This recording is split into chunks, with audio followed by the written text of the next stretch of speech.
The letter trembled in Lowen Blackwood's hands, the Everest Industries logo embossed in silver at the top of the page. Final notice. The sum, $3 million, blurred before her eyes. "Dad, what have you done?" she whispered, her voice barely audible over the rain hammering against the windows of their modest Maine farmhouse. Pastor James Blackwood sat at the kitchen table, his shoulders slumped in defeat. The once proud spiritual leader of the Harmony Haven community now looked like a shell of himself. "I thought I was doing God's work, Ellie. The community needed that new medical center. Everest Industries promised funding as a tax write-off." His voice cracked. "Then the economy tanked, donations dried up, and I had to sign a personal guarantee. $3 million? That's impossible." Lowen's mind raced. The entire community, 57 families who had followed her father's spiritual guidance for decades, would be homeless if Harmony Haven collapsed. The knock at the door made them both jump. A tall figure stood silhouetted against the porch light, rain cascading off an expensive umbrella. "Ms. Blackwood." The stranger's baritone voice carried authority as he stepped inside, without waiting for an invitation. "Knox Sullivan, chief counsel for Thorne Everest." Lowen felt her breath catch. Everyone knew of Thorne Everest, the tech billionaire whose ruthless business tactics were as legendary as his cold demeanor. "Mr. Everest has a proposition." Sullivan placed a leather portfolio on the table. "He's willing to forgive the debt entirely." Hope flared briefly in her father's eyes. "What's the catch?" Sullivan's gaze shifted to Lowen, assessing her with calculating eyes. "Mr. Everest requires a wife." The silence that followed was deafening. "A marriage contract," Sullivan continued, opening the portfolio to reveal a document dense with legal terminology. 5 years. After which, Ms. Blackwood will receive a settlement of $5 million and her freedom." "Absolutely not," her father said, finding his voice. "Lowen is not for sale." "Dad." Lowen placed a hand on his arm. "What happens if we don't accept?" Sullivan's smile didn't reach his eyes. "Foreclosure begins tomorrow. Not just on your home, but on all Harmony Haven properties. I believe several elderly members of your community live in homes owned by the trust." Lowen thought of Mrs. Abernathy with her oxygen tank, of the Peterson twins who required specialized care, of dozens of families with nowhere else to go. "I'll need to speak with Mr. Everest directly," she said. "That's not how this works." "Then this isn't happening." Sullivan paused, then made a call. After a brief conversation, he handed her the phone. "Ms. Blackwood." The voice on the other end was deep, controlled, lacking any warmth. "I don't typically negotiate directly, and I don't typically auction myself off to strangers. Yet here we are." A pause. "What do you want to know?" "Why me?" she asked. "You could have anyone. I require someone untainted by my world. Someone with no connections to my competitors. Someone." He hesitated. "Pure." A chill ran down her spine at his emphasis on the last word. "You want an heir," she said, understanding dawning. "Eventually. The contract stipulates your duties as my wife. And if I refuse, then 57 families will be homeless by the end of the month." Lowen closed her eyes, thinking of the community that had raised her after her mother's death. The same community that had educated her, sheltered her, loved her. "I'll need guarantees. The community remains untouched. My father's position secured. Done. And I finish my education." A pause. "Acceptable, with conditions." When she hung up, Sullivan was already updating the contract. She signed without reading the fine print, her signature a death knell to her old life.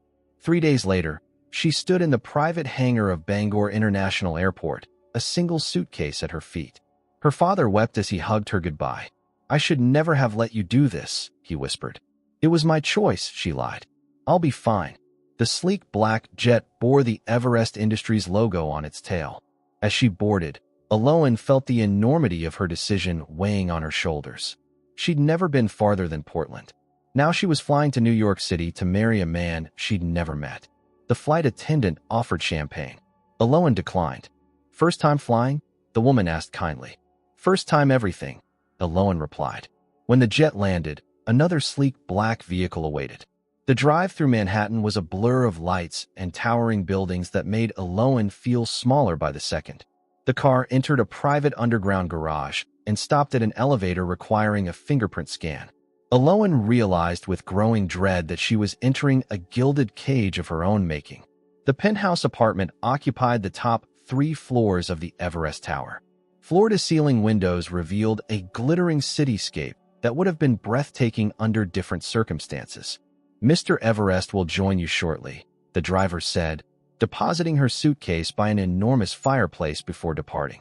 Alone, Aloan wandered the cavernous space, her fingertips trailing over surfaces worth more than her entire previous life.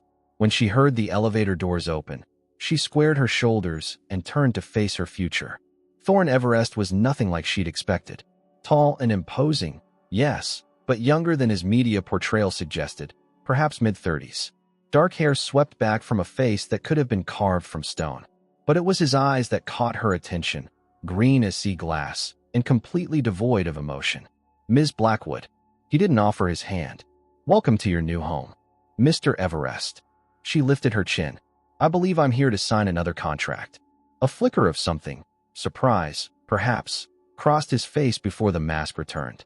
"The wedding is tomorrow. Small, private ceremony. My legal team has prepared a prenuptial agreement for your signature." He gestured to a document on a nearby table. "Our arrangement begins immediately. The sooner we begin, the sooner it ends." He studied her with clinical detachment. "Sullivan will show you to your quarters.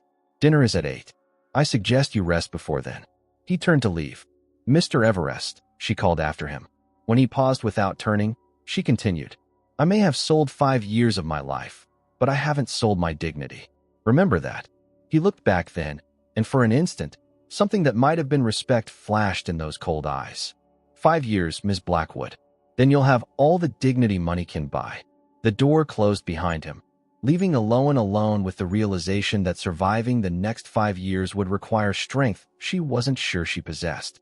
Aloan stared at her reflection in the floor-length mirror, barely recognizing the woman who stared back. The wedding dress, a sleek, minimalist column of ivory silk, had been delivered that morning with a note specifying it was appropriate attire.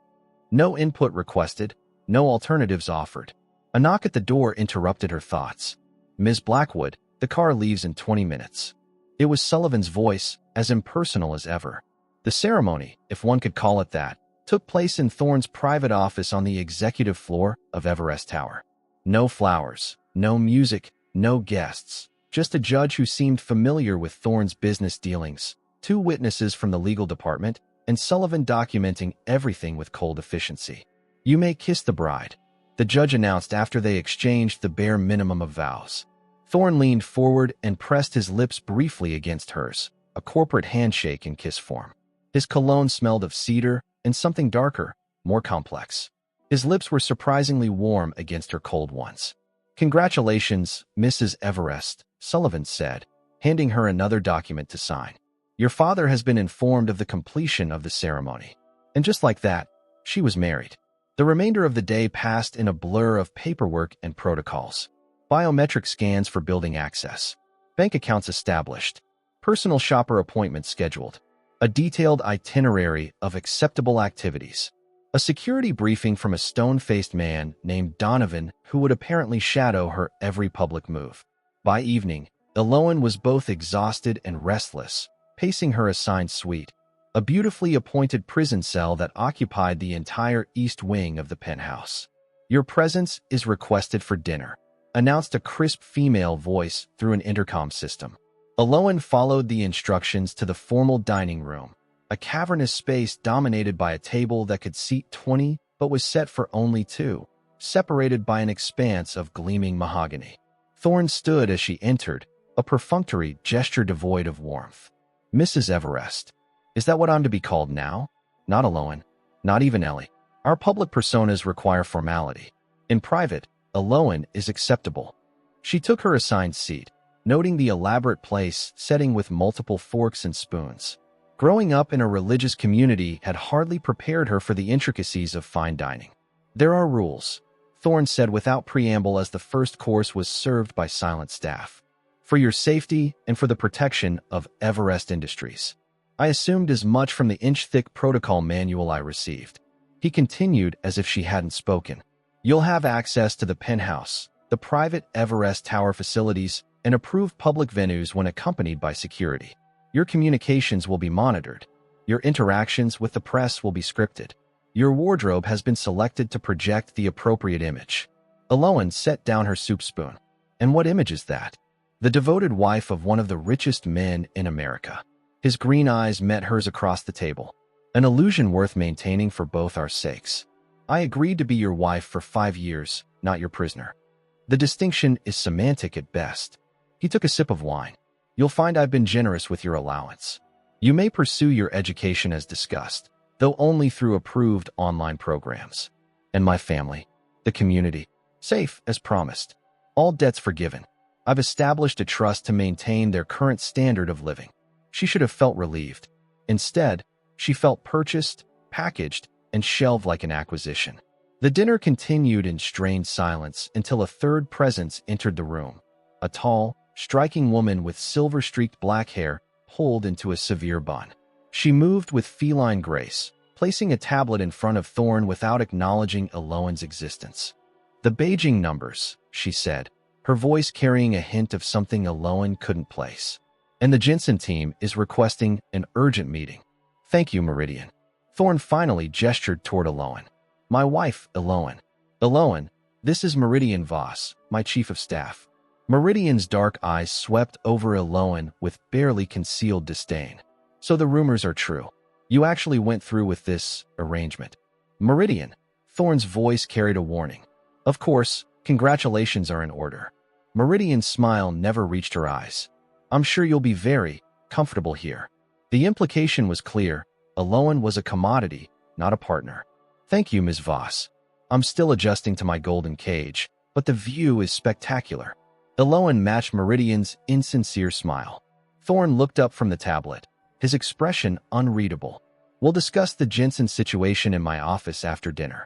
It was a dismissal, but Meridian lingered. Will you be requiring anything else this evening? The subtext in her tone made Aloan's cheeks flush. The woman clearly occupied a significant place in Thorne's life, and possibly his bed. That will be all, Thorne replied, his voice revealing nothing. After Meridian departed, Aloan pushed her plate away, appetite gone. I see. Your chief of staff handles both business and pleasure. My private life is not up for discussion.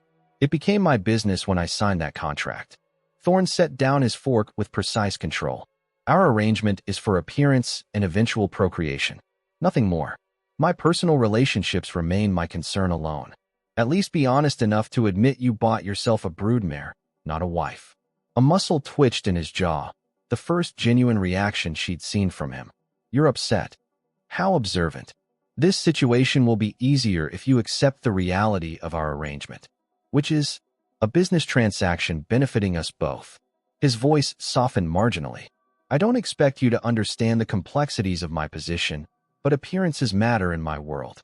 A wife, the right kind of wife, is a necessary component of the public persona I must maintain. And the right kind is young, sheltered, and virginal. Is that it? The words escaped before she could stop them. His gaze sharpened. Yes, precisely that. The brutal honesty stunned her into silence. 3 weeks later, Aloan had settled into a routine of gilded isolation. Her days were filled with online classes, carefully monitored outings with Donovan shadowing her, and obligatory appearances at charity functions where she was displayed like an exotic pet on Thorne's arm. Tonight was different. Thorne had commanded her presence at a business dinner with his executive team, the first time she would be introduced to his inner circle. She chose the most conservative dress from her curated wardrobe, a high-neck navy sheath that conveyed sophistication without drawing attention. Her hair, which she'd refused to cut despite the stylist's insistence, was twisted into a simple chignon. The private dining room at Augustine's overlooked Central Park, the autumn foliage creating a backdrop of crimson and gold through the panoramic windows. 12 executives sat around the table, their curious gazes assessing her value to their collective future. Meridian sat at Thorne's right hand, while Aloan was placed at his left, a symbolic positioning not lost on anyone present. Gentlemen, Ms. Voss, my wife, Aloan Everest. Thorne introduced her with practiced ease. Aloan, my executive leadership team. The conversation flowed around her, focused on quarterly projections and market expansions. Aloan listened, absorbing the unfamiliar terminology, connecting fragments of information like puzzle pieces. The Asian markets remain problematic, said a silver-haired man Thorne had introduced as Lawrence Kingsley, CFO, particularly with the new regulatory challenges in Singapore. Perhaps, Aloan said before she could stop herself, the issue isn't the regulations but the approach. The table fell silent. Thorne's hand tightened imperceptibly on his fork. I mean, she continued, heart racing. From what I understand, the Singapore government prioritizes community impact in their approval process. Your proposal emphasizes shareholder returns and market dominance. Lawrence's eyebrows rose. And you've analyzed our Singapore proposal? I read the summary in the briefing papers Mr. Everest left on his desk. She lifted her chin slightly. I also researched Singapore's new technology incentive programs. They favor companies demonstrating social responsibility initiatives. The silence stretched uncomfortably until Thorne finally spoke. An interesting perspective. His tone revealed nothing, but his eyes studied her with new intensity. Lawrence, have the team revise the Singapore approach. The conversation resumed, but the dynamic had shifted. Several executives now directed questions toward Aloan, testing her knowledge, gauging her influence. Later, as they returned to the penthouse in silence, Aloan waited for the reprimand she felt certain was coming. Instead, Thorne said, You surprised them tonight. I surprised you, you mean? Yes. He removed his tie with practiced efficiency. Don't make a habit of contradicting my leadership team in public. However, your insight was valuable. It wasn't praise, exactly, but it was acknowledgement. In this strange new world, Aloan would take what she could get. Good night, Mr. Everest, she said, turning toward her suite. Thorne, he said, causing her to pause. In private, you should call me Thorne. A small concession, but somehow it felt like the first crack in a very thick wall. Aloan discovered the library by accident. Following a wrong turn in the labyrinthine penthouse, she pushed open heavy oak doors to find floor-to-ceiling bookshelves surrounding a space dominated by a massive antique desk.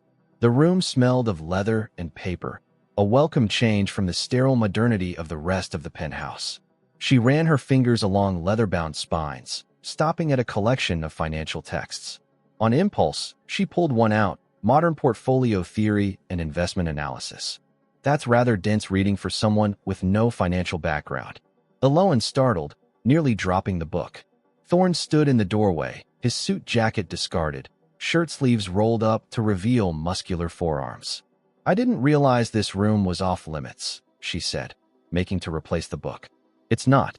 I'm merely surprised by your selection. She held onto the book. I grew up with limited resources. When you can't buy something, you learn to understand its value. A flicker of something, perhaps respect, crossed his face. Take whatever interests you. That night, Aloan began what would become her nightly ritual, financial education by lamplight. Numbers had always made sense to her. Their patterns, their relationships, their stories. Within weeks, she'd progressed from basic text to complex analyses of market behaviors. She was deep into quarterly reports she'd found in Thorne's digital library when she noticed something odd, a discrepancy between projected earnings and actual asset valuations that couldn't be explained by market fluctuations alone. The sound of breaking glass interrupted her concentration. She followed the noise to Thorne's suite, a section of the penthouse she'd never entered.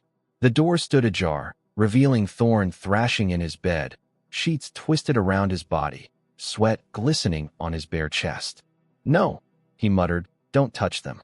Take me instead. Aloan hesitated, torn between retreat and intervention. Another violent movement sent a water glass crashing to the floor. Thorne, she called softly, approaching the bed. Wake up.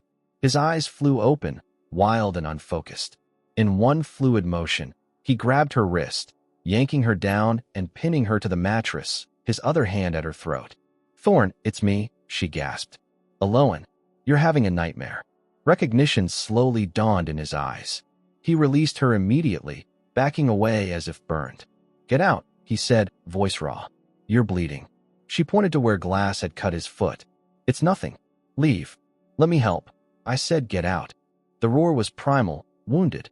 She retreated, but not before catching a glimpse of something she'd never expected to see in Thorne Everest's eyes, fear. The next morning, Breakfast arrived in her suite with a handwritten note. My apologies for last night. The library remains at your disposal. T. No verbal acknowledgement came. Instead, Thorne disappeared on a business trip to Tokyo, leaving Aloan to her own devices for 10 days. She used the time to delve deeper into Everest Industries' financials, the discrepancies she'd noticed growing more troubling with each report she examined. When Thorne returned, it was past midnight. Aloan, still awake in the library, heard his footsteps pause outside the door before continuing to his suite. She waited 30 minutes before knocking on his door, financial reports clutched in her hand. He answered wearing only pajama bottoms, his hair damp from a shower, a tumbler of amber liquid in his hand. A white bandage wrapped his foot where the glass had cut him. This is unexpected, he said, making no move to invite her in. I need to show you something. She held up the reports. There's a pattern of inconsistencies in the Shanghai division's reported assets. His eyebrows rose. You've been studying my company's financials. I've been studying financial systems. Your company happens to provide excellent case studies. A reluctant smile tugged at his lips. Come in, then. His suite was surprisingly austere for a billionaire. All clean lines and muted colors, devoid of personal touches except for a single photograph on his desk, a young couple in lab coats, their faces alight with discovery. My parents, he said, noticing her gaze. Before the accident, she hadn't known his parents were dead. The personal revelation, however small, felt significant. The financials, he prompted, gesturing for her to sit in one of two leather armchairs near the window. Aloan spread the reports on the coffee table between them. These quarterly statements show a consistent pattern. Assets reported at valuation, then mysteriously depreciated in subsequent quarters, only to be written off entirely within a fiscal year. Thorne leaned forward, brow furrowed. These are R&D investments. Tech development is volatile. Except the write-offs follow successful patent registrations. Why devalue intellectual property immediately after securing its legal protection? His eyes narrowed. How many hours have you spent on this analysis? Enough to know something's wrong. She met his gaze directly. Someone's systematically extracting value from your company. Thorne studied her face, as if seeing her for the first time. This isn't the work of a financial novice. I have an aptitude for patterns. She hesitated. Like the pattern of your nightmares. His expression hardened. We're not discussing that. 3 nights a week, consistently. Always around 2 a.m.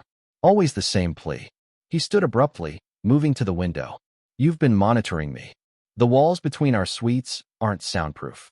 She followed him to the window. You were a child when it happened, weren't you? Whatever haunts you. This conversation is over. The nightmares won't stop until you face them. He turned, eyes flashing. And what would you know about facing demons, pastor's daughter? Your sheltered life hardly qualifies you as an expert on trauma. My mother died in my arms when I was 8, she said quietly. Aneurysm. No warning. I watched the light leave her eyes while my father was out counseling another family. So yes, I know something about demons. The confession hung between them, unexpected and raw. Thorne's expression softened fractionally. I didn't know. You never asked. She took a risk, placing her hand on his arm. The nightmares. The same people who hurt you might be hurting your company now. He looked down at her hand, then back to her face. For a moment, the mask slipped, revealing a vulnerability that transformed his features. I was 10, he finally said, voice barely audible, when I watched my parents die in a lab explosion. Not an accident, as reported. I saw someone leaving. A shadow. But no one believed me. I believe you, she said simply. Something shifted between them in that moment. A crack in the carefully constructed walls they'd both maintained. The Shanghai discrepancies, he said, clearing his throat. I want you to continue your analysis. Privately. Report only to me. You trust me with this? Trust is a luxury I can't afford. But you've proven yourself observant. And you have no existing loyalties within the company. It wasn't exactly a vote of confidence, but it was a beginning. 3 days later, Aloan received an invitation to accompany Thorne to the annual Everest Industries executive retreat in Aspen.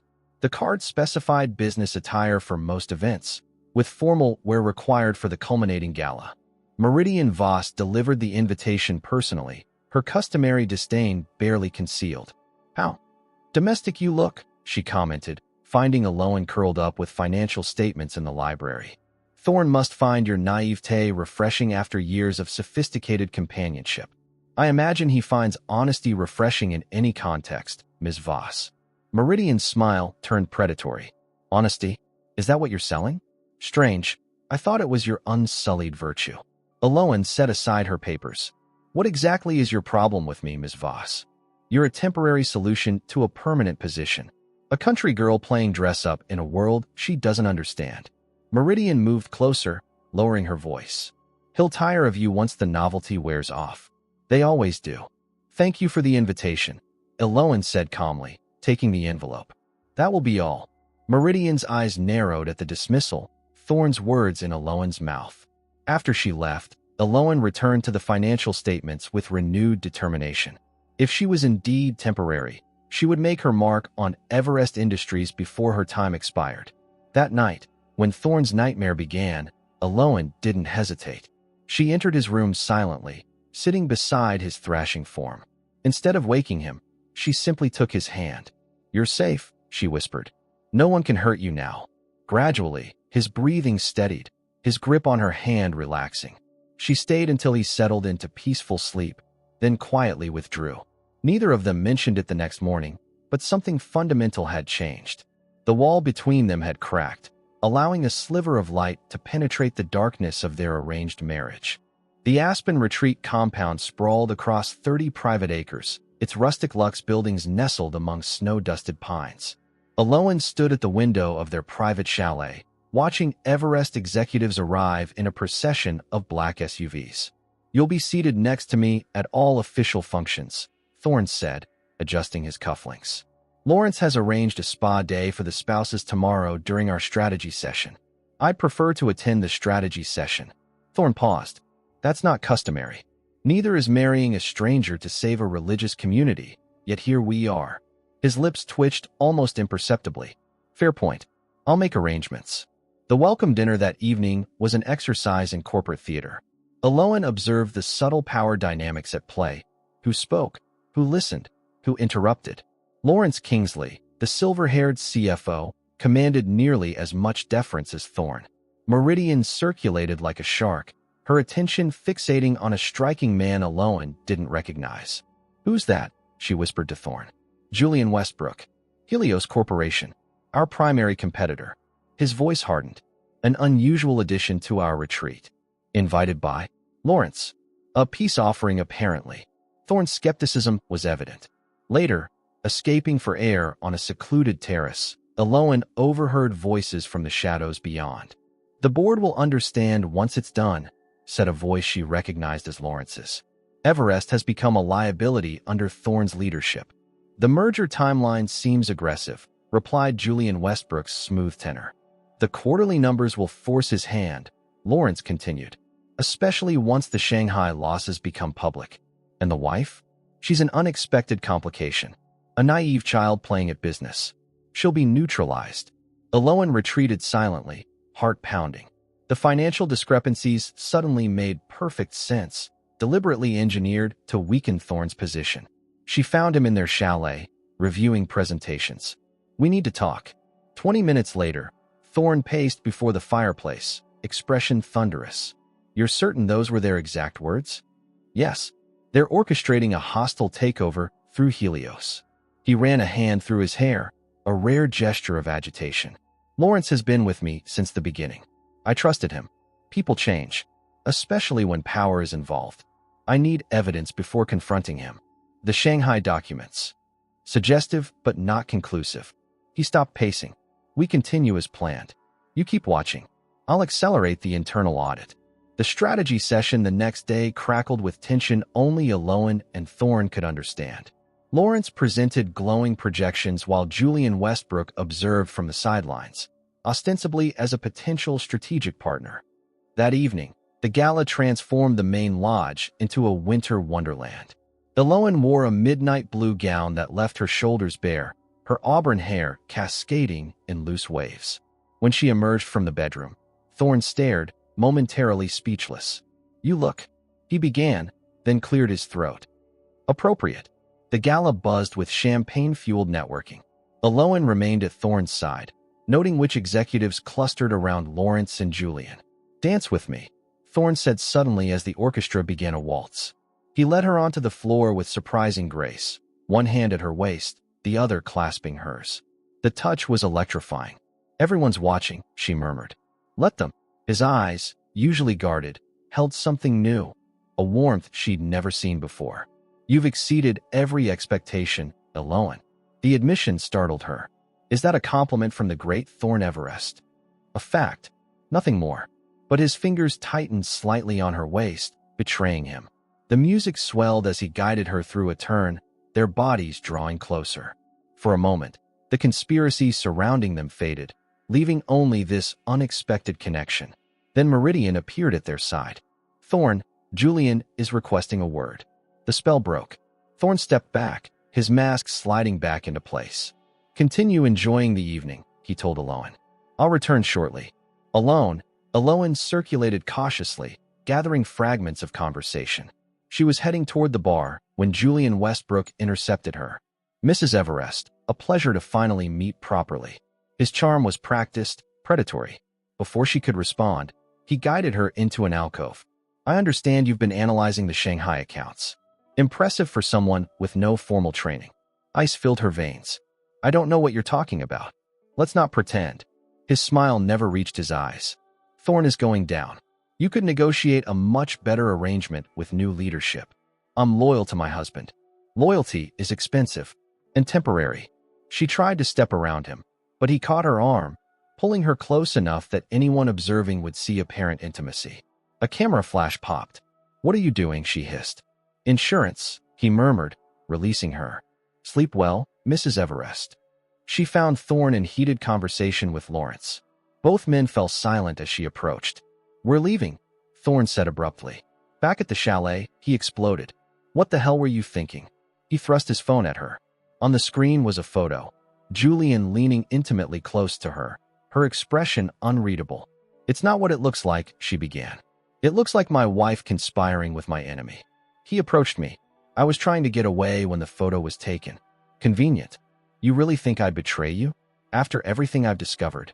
His eyes were glacial. "I think everyone has their price." "What did he offer you? Money? Position? Freedom?" The accusation stung worse than she'd expected. "Nothing I want." "And what exactly do you want, Aloan?" The question hung between them, charged with unspoken possibilities. "Your trust," she whispered. "Trust must be earned." He turned away. "Pack your things. You're returning to New York. Tonight." The Seattle estate was a modern fortress of glass and steel perched on a cliff overlooking Puget Sound. Rain lashed against the windows as Aloan paced the cavernous living room, a prisoner in all but name. 3 weeks had passed since Aspen. 3 weeks of exile without contact from Thorne beyond a terse message relayed through Sullivan. Remain at the Seattle residence until further notice. The property was staffed by silent professionals who watched her every move. Her phone access was restricted, her internet monitored. Only her online courses remained accessible. Yet they'd underestimated her. The financial terminal in the study, installed for the rare occasions when Thorne visited, remained active. Each night, she combed through Everest Industries' internal systems, documenting the accelerating pattern of financial manipulation.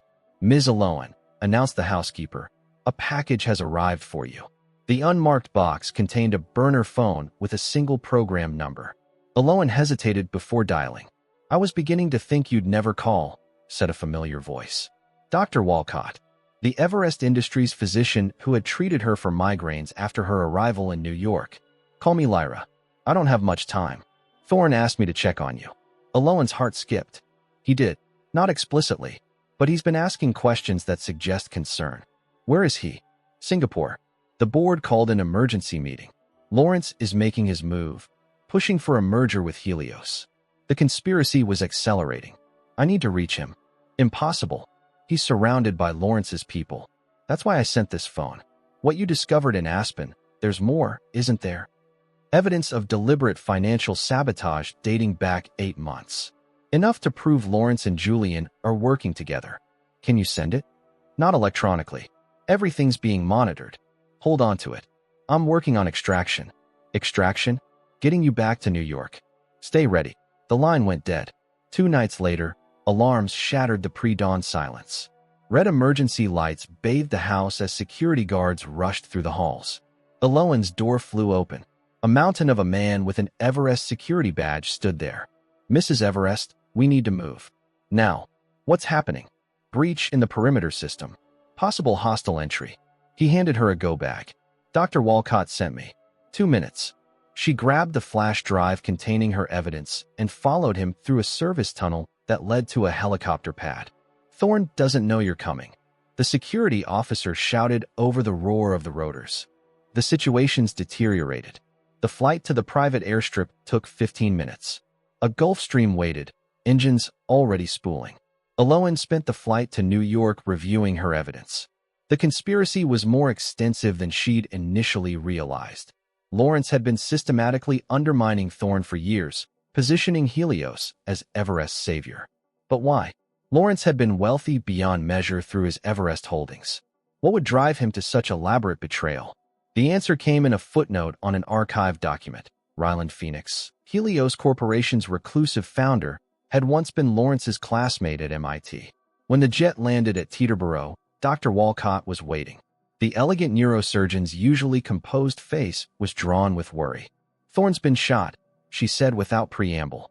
The world tilted beneath Eloan's feet. "Is he alive, but critical?" Someone tampered with his private elevator. When it malfunctioned, he used the emergency stairwell. The shooter was waiting. At New York Presbyterian, armed guards flanked a private wing. Eloan pushed past them into the room where machines beeped a reassuring rhythm. Thorne lay unnaturally still, skin pale against the white sheets, a ventilator breathing for him. Bandages wrapped his chest where the bullet had narrowly missed his heart. "The board voted this morning," Lyra said softly. "Lawrence assumes control while Thorne is incapacitated. The Helios merger proceeds next week. They'll destroy everything he built. That's not the worst of it. The shooter used a security key card registered to you." Eloan's blood ran cold. "They're framing me." Lawrence issued a statement suggesting you orchestrated the shooting for financial gain. The prenup apparently pays triple if Thorne dies. A clause Eloan hadn't even known existed. She sank into the chair beside Thorne's bed, taking his hand. "I'm not leaving him." Lyra nodded. "I'll do what I can to keep Lawrence's people away. The evidence you gathered won't matter if Thorne dies." Eloan squeezed his fingers. "Save him first. We'll deal with Lawrence after." For 7 days, Eloan barely left Thorne's side. She slept in the chair, spoke to him constantly, held his hand through procedures and tests. On the 8th day, he opened his eyes. Recognition flickered, then confusion, then something deeper, a question. "You were right," she whispered. "About Aspen. Julian set me up." His fingers tightened weakly around hers. "Lawrence is taking the company. The merger vote is tomorrow." She leaned closer. "But I found something in Seattle. Evidence. Enough to stop them." His lips moved, forming a single word. "Why? Why am I helping you?" She smiled sadly. "Because beneath that arrogant exterior is a man worth saving." The ghost of a smile touched his lips before he drifted back to sleep. That night, as Eloan dozed in her chair, Thorne's monitors began screaming. Medical staff rushed in, pushing her aside as they fought to stabilize him. "What's happening?" she demanded. Lyra appeared, pulling her into the hallway. "His heart. They think there's a secondary injury they missed. Or someone got to him. Lawrence's people are everywhere." Eloan straightened, making a decision. "I'm going to Everest Tower. Tonight. The board needs to see what I found before the vote." "That's suicide. Lawrence has security orders to detain you on site. Then help me get in undetected." Lyra hesitated, then nodded. "I know a way. But Eloan, if anything happens to you, then make sure Thorne knows I was loyal. Always." The service entrance to Everest Tower was deserted at 2 a.m. Eloan, dressed in hospital scrubs with her hair tucked under a surgical cap, followed Lyra through a maze of utility corridors. The doctor's badge opened doors that should have been locked to them. "The board meeting is scheduled for 8 a.m. in the executive conference room," Lyra whispered. "We need to access Thorne's private server before then. His office is monitored 24/7. Not his private lab. 15th floor, behind a biometric door disguised as a storage closet." "How do you know about that?" Lyra's smile was enigmatic. "I've been Thorne's doctor for 15 years. I know all his secrets. The storage closet revealed a state-of-the-art laboratory when Lyra placed her palm on a hidden scanner. Emergency medical override, she explained. He added me after his first heart scare 3 years ago. Inside, holographic displays sprang to life, recognizing Lyra's presence. Computer, she commanded, access protocol Phoenix rising. Voice authentication required, responded an artificial voice. Lyra looked to Aloan. This is where I stop. The system will only recognize Thorn's voice. Or yours. Mine? That's impossible. Not if he added you. Try it. Aloan stepped forward. Access protocol Phoenix rising. Voice pattern recognized. Aloan Everest. Secondary authentication complete. The screens transformed, displaying encrypted files. He trusted you, Lyra said softly. More than you realized.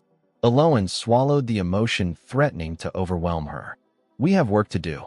For the next 4 hours, they compiled evidence from Aloan's flash drive and Thorn's secured files, creating an irrefutable case against Lawrence and Julian. The conspiracy was more complex than they'd imagined, involving offshore accounts, suppressed patents, and industrial espionage. This isn't just about control of Everest, Aloan realized, examining a buried document. They're after something specific, Project Lazarus. Thorn's quantum computing initiative, Lyra confirmed. Theoretical technology that could break any encryption. Priceless for espionage, banking, defense. Lawrence doesn't want to merge the companies. He wants to strip Everest of its most valuable intellectual property and deliver it to Helios. At 7:30 a.m., they watched through security feeds as board members arrived. Lawrence strode in with Julian Westbrook, a flagrant statement of intent. Meridian Voss walked 2 steps behind them, her face unreadable. Time to move, Lyra said. The executive floor buzzed with anticipation. Aloan, now dressed in clothes from Thorn's office closet, entered the conference room flanked by Lyra and 2 hospital security guards loyal to the doctor. Lawrence's face registered shock, then fury. Security. Remove this woman immediately. That would be inadvisable, Mr. Kingsley, Aloan replied calmly. Not before the board hears what I've discovered. Board members murmured as Aloan connected her drive to the presentation system. Mrs. Everest is wanted for questioning in the attempted murder of her husband, Lawrence countered. Her presence here is inappropriate and potentially criminal. Interesting accusation, Aloan replied, from the man who orchestrated the attack. The room erupted in chaos. These are the facts, Aloan continued over the noise. For 14 months, Lawrence Kingsley has systematically undermined Everest Industries through financial manipulation, technology theft, and corporate espionage, working in concert with Helios Corporation. The evidence appeared on screens around the room: financial records, communication logs, offshore transfers. This is preposterous, Lawrence spluttered. Is it? Aloan turned to the oldest board member. Dr. Chen, you've known Thorn since he was a child. Would he approve a merger that surrenders his parents' life's work to competitors? Or would someone need to remove him to force such a decision? Dr. Chen studied the evidence, his expression grave. These documents appear genuine. They're fabricated, Lawrence insisted. This woman has manipulated data to protect her financial interests. If Thorn dies, she collects billions. A provision I knew nothing about until yesterday, Aloan countered. A provision you added to my contract after I signed it, creating your perfect scapegoat. The boardroom doors burst open. Julian Westbrook entered with 2 Helios attorneys. This meeting is a formality. The merger documentation is prepared for signature. His confidence faltered as he registered Aloan's presence. Mr. Westbrook, she greeted him coolly. Perfect timing. I was just explaining your collaboration with Mr. Kingsley to defraud Everest shareholders. These allegations are baseless, Julian replied smoothly. Mrs. Everest is desperate to maintain control of her husband's assets. Then explain these. Aloan displayed communication logs between Julian and Lawrence dating back 18 months. Or these. Bank transfers from Helios shell companies to Lawrence's Caribbean accounts. Or perhaps this. A recorded conversation where they discussed neutralizing Thorn. The board's mood shifted palpably. Lawrence sensed his control slipping. Even if these allegations had merit, he tried. Thorn remains incapacitated. The company requires leadership. A temporary situation. came a new voice from the doorway. Thorne Everest stood there, pale but upright, supported by a nurse and enforced stand. The room fell silent. "Thank you, Mrs. Everest, for your thorough investigation," he said formally, though his eyes conveyed something far more personal. "The board has sufficient evidence to make an informed decision." "This is irregular," Lawrence protested. "You're in no condition to witness your betrayal?" Thorne's voice strengthened. "I've watched you undermine everything my parents built, everything I've protected. For what, Lawrence? Money? Power? For justice," said another voice. A tall, silver-haired man entered behind Thorne. His aristocratic features held a cold disdain that sent a chill through Aloan. "Ryland Phoenix," Thorne acknowledged, his face hardening. "I should have known you'd emerge from the shadows eventually." Ryland surveyed the room with the confidence of a man who believed himself untouchable. "Your company was built on theft, Thorne. Your precious parents stole my research, claimed it as their own. Their accident was merely delayed justice." Gasps echoed through the room. "Did you just confess to murder?" Aloan asked, activating the recording function on her tablet. Ryland smiled thinly. Statute of limitations expired years ago, but their son continued their legacy of theft. Project Lazarus was conceptualized in my laboratory before Thomas and Elena Everest ever touched it. "You're lying," Thorne said flatly. "Am I?" "Ask yourself why Lawrence, who has served you loyally for decades, would suddenly turn against you." Ryland circled the room like a predator. "Because he discovered the truth. Your parents were frauds. And so are you." "That's not why I did it," Lawrence said quietly. All eyes turned to him. "I did it because he's my son." The silence that followed was absolute. "What?" Thorne whispered. "Ryland is your biological father," Lawrence continued. "Your mother and he were involved before she met Thomas. When she left Ryland for Thomas, she was already pregnant. Thomas raised you as his own, never knowing." Thorne staggered slightly, the color draining from his face. "I discovered the truth 10 years ago through a medical record," Lawrence continued. "When Ryland approached me, showed me proof, I felt you deserved to know your real legacy. By destroying mine," Thorne's voice was raw, "by reuniting you with your true father. The merger would have brought Phoenix and Everest blood together again." Aloan moved to Thorne's side, supporting him. "If what you're saying is true, you've betrayed Thorne for a man who just confessed to murdering the only parents he's ever known." The board members shifted uncomfortably. "DNA doesn't make a father," Thorne said finally. "Actions do." He turned to the board. "The evidence before you demonstrates a coordinated effort to undermine this company through illegal means. I move for immediate termination of Lawrence Kingsley and rejection of any merger proposal from Helios Corporation." The vote was unanimous. Security escorted Lawrence, Julian, and a fuming Ryland from the room.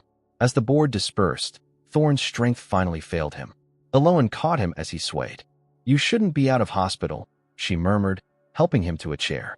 "Neither should you be breaking into secure laboratories," he replied, a ghost of a smile touching his lips. "Yet here we are." "Yes," she said softly.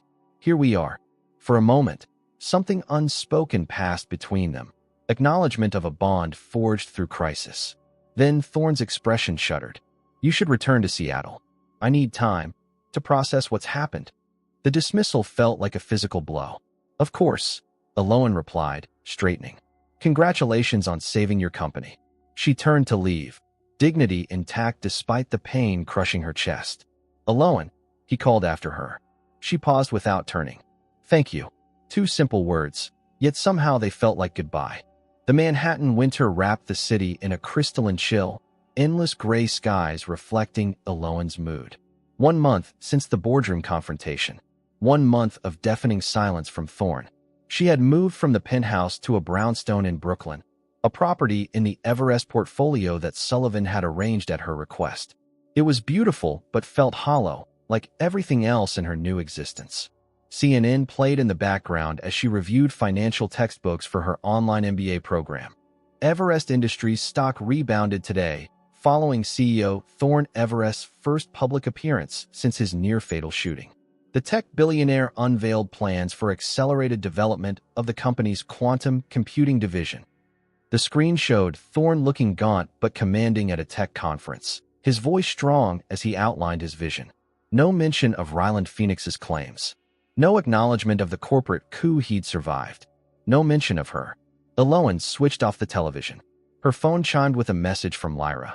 He's pushing himself too hard, refusing follow-up treatments. Maybe you could talk to him. She didn't respond. What could she say? Thorne had made his choice by shutting her out. Her laptop pinged with an alert from the monitoring system she'd maintained on Everest Industries' financial network. She'd continued watching for anomalies out of habit and concern. The alert showed an unusual pattern, a series of high-level security credentials being used to access Project Lazarus files. Nothing overtly suspicious, but the timing, 3 a.m., raised red flags. She tried calling Sullivan, but he didn't answer. Neither did Lyra. After hesitating, she called the direct number for Everest Tower Security. "This is Mrs. Everest. Has my husband entered the building tonight?" "No, ma'am. Mr. Everest left for his Connecticut estate this afternoon." "Then someone is using executive credentials to access restricted files right now. You need to verify their identity immediately." 20 minutes later, Sullivan returned her call. Security found nothing. The system shows the access was authorized using Mr. Everest's personal credentials. That's impossible. He's in Connecticut. Nevertheless, we have no evidence of a breach. After hanging up, Eloan paced restlessly. Something felt wrong. Despite everything, her instincts screamed that Thorne was in danger. At midnight, she made her decision. Bundling into a heavy coat, she hailed a taxi to Grand Central Station and caught the last train to Greenwich, Connecticut. The Everest estate sprawled across 30 acres of old-money real estate, a 19th-century mansion updated with modern security. Eloan approached the service entrance she'd noted during a charity event months earlier, before her life had imploded. The access keypad required a code. On a hunch, she tried Thorne's mother's birthday, a detail she'd glimpsed in his personal files. The door unlocked with a soft click. Inside, the house was eerily silent. No security personnel visible. No house staff. Just shadows and moonlight streaming through leaded windows. Eloan moved silently through service corridors toward the main wing. As she neared Thorne's study, voices drifted out, Meridian's distinctive contralto and a man's deeper tone. "The final transfer is complete," Meridian was saying. "All Project Lazarus data has been relocated to our secure servers. And the physical prototypes." The male voice belonged to Lawrence Kingsley. "In transit. Once we have confirmation of delivery, we can proceed with the final phase." What about Thorne? "Currently enjoying a chemically induced sleep. By morning, it will appear his heart simply gave out, a tragic complication from his gunshot wound." Eloan's blood turned to ice. She needed evidence, witnesses. Pulling out her phone, she began recording. "And the wife?" Lawrence asked. "No longer relevant. Once Thorne is gone, she gets her payout and disappears. The prenup prevents her from retaining any company influence. Ryland wants her eliminated. She knows too much. That's your department. I'm handling Thorne." Eloan retreated silently, heart pounding. She had to find Thorne, warn him, get him to safety. The master suite would be on the second floor. As she crept up the service staircase, a floorboard creaked beneath her weight. She froze. "Security sweep, now," came Meridian's voice from below. Eloan raced upward, abandoning stealth for speed. The upper hallway stretched before her, doors lining both sides. Which one led to Thorne? A sound caught her attention, the faint beep of medical equipment. She followed it to double doors at the hallway's end. Inside, the massive bedroom had been transformed into a medical suite. Thorne lay motionless in a hospital bed, for lines running into his arm, monitors tracking his vital signs. His breathing seemed labored, his complexion gray. "Thorne," she whispered urgently, rushing to his side. "Thorne, wake up." His eyelids fluttered but didn't open. The 4-bag caught her attention, unmarked, unlike standard medication. She disconnected it immediately. "Come on, Thorne. We need to go. They're coming." His vital signs began improving almost immediately, but he remained unconscious. The door opened behind her. Meridian stood there, a syringe in her hand, Lawrence looming behind her.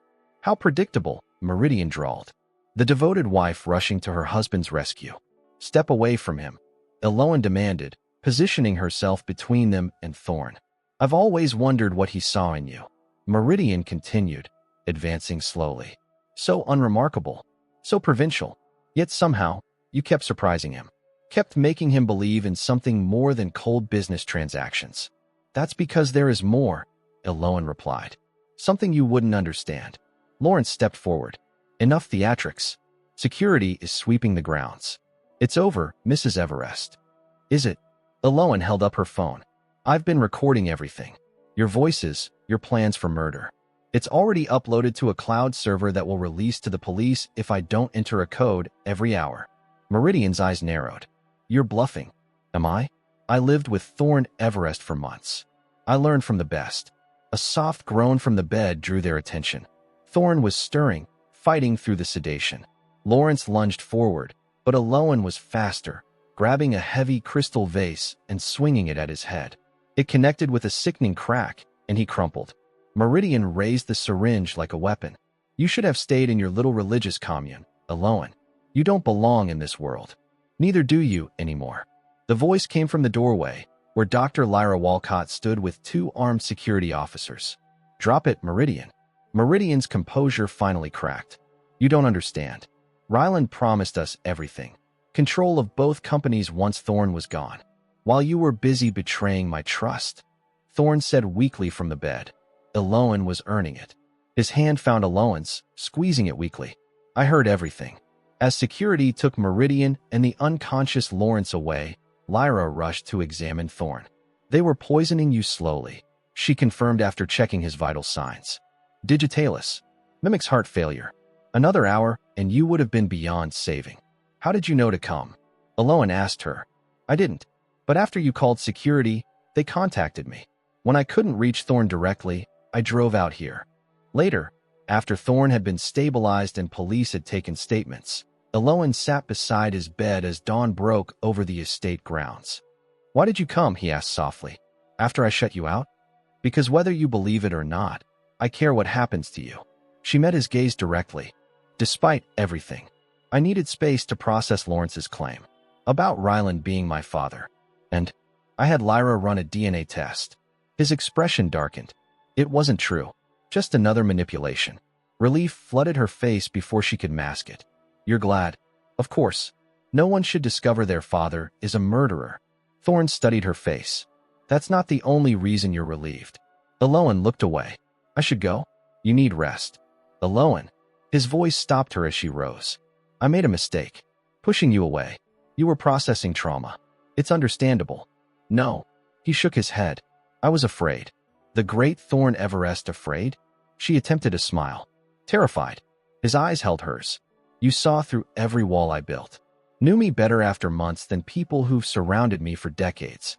And when you risked everything to save the company, to save me, I realized something I couldn't face. What? She whispered.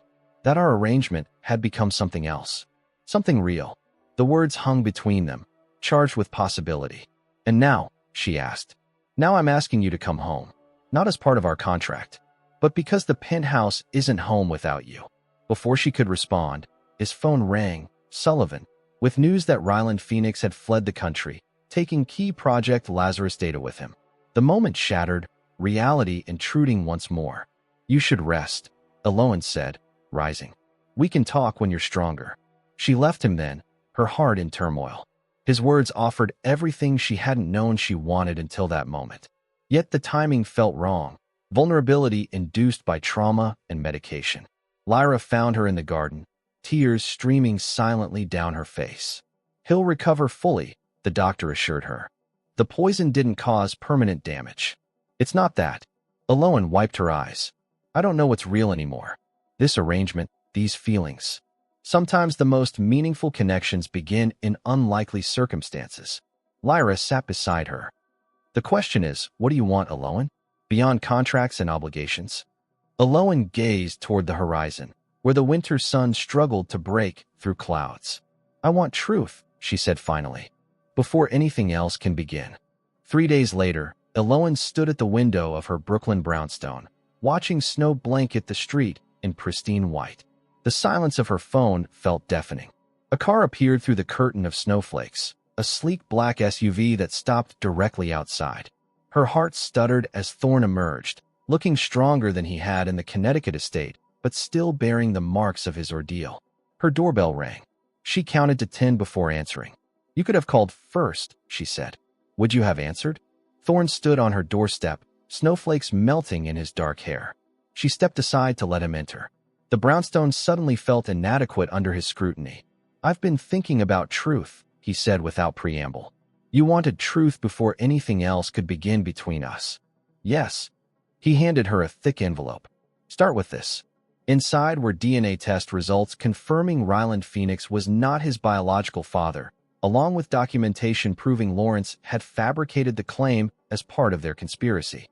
"There's more," Thorne said. "In the weeks after the board meeting, I've been hunting for answers about my parents, about me, and I found this." He pulled out a weathered journal. "My mother's research diary. It was in a safe deposit box I didn't know existed until Lyra found a key among my father's effects." Aloan took it carefully. "Have you read it? Cover to cover?" His voice roughened. They knew someone was stealing their research. They suspected Ryland. The night of the explosion, they'd gathered evidence to take to the authorities. "He killed them to hide his theft," Aloan whispered. "Just as he tried to destroy you to take Project Lazarus." History repeating itself. Thorne paced the small living room. "I've spent my life building walls, Aloan, trusting no one, creating a fortress around my parents' legacy where no one could hurt me again. Until I came along with my inconvenient questions." A ghost of a smile touched his lips. "And your stubborn integrity." Silence stretched between them, filled with unspoken possibilities. "Why are you here, Thorne?" "To finish what we started in Connecticut." Before we were interrupted, he moved closer. "I'm not here because you saved my life, or because of our contract, or because of any obligation." "Then why?" "Because in the darkest moment, when I thought Ryland might be my father, that I might carry the blood of the man who murdered my parents. Do you know what terrified me most?" His voice dropped to a whisper. "That you would look at me differently. That you would see a monster's son instead of the man who has fallen in love with you." The words hung in the air between them, raw and honest. "Love," Aloan repeated, testing the shape of it. "Is that what this is?" "I didn't recognize it at first." Thorne took her hands. "I've never felt it before. Not like this. And our contract. Tear it up. Burn it. I want something real, Aloan. Not purchased or coerced. Freely given, if you're willing."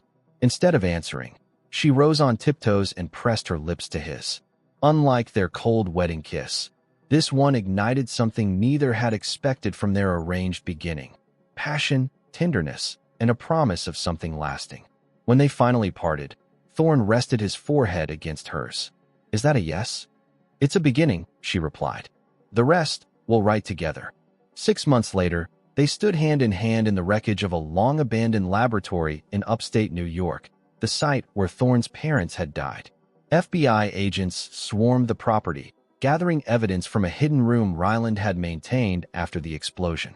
"We found it," called the lead agent, emerging with a metal case. "Exactly where you said it would be." Inside lay the original Phoenix Everest research journals, proof that Ryland had stolen, not created, the foundational quantum technology. Proof that would finally bring him to justice. As the agents cataloged evidence, Thorne led Aloan to a grassy hillock overlooking the lab. "My parents used to bring me here for picnics," he said, "before everything was destroyed. We'll rebuild it," she promised. "A research center in their names. We've already started." He smiled. "The Harmony Haven Science Foundation broke ground last week. Your father performed the blessing ceremony." Tears filled her eyes. "You didn't tell me. I wanted it to be a surprise. Part of our new beginning." Back in Manhattan, they hosted a small gathering at the penthouse, now warmed by Aloan's touches. Lyra raised a glass in toast to second chances and new beginnings. Later, on their private terrace overlooking the glittering city, Thorne dropped to one knee. "We did this backward," he said, opening a velvet box containing a simple diamond solitaire. "Contract first, feelings later. This time, I want to do it right. Aloan Blackwood, will you marry me again? Not for show, not for business, but for love." "Yes," she whispered as he slipped the ring on her finger. "For love." As they sealed their promise with a kiss, snow began to fall around them. Not a cold barrier, but a clean slate, covering the past and making way for a future neither could have imagined when they first signed their names to a contract that had become so much more. Who would have thought? Thorn murmured against her lips that the pastor's daughter from Maine would end up saving the billionaire in every way that matters. I believe, Iloan replied with a smile. They call that divine intervention.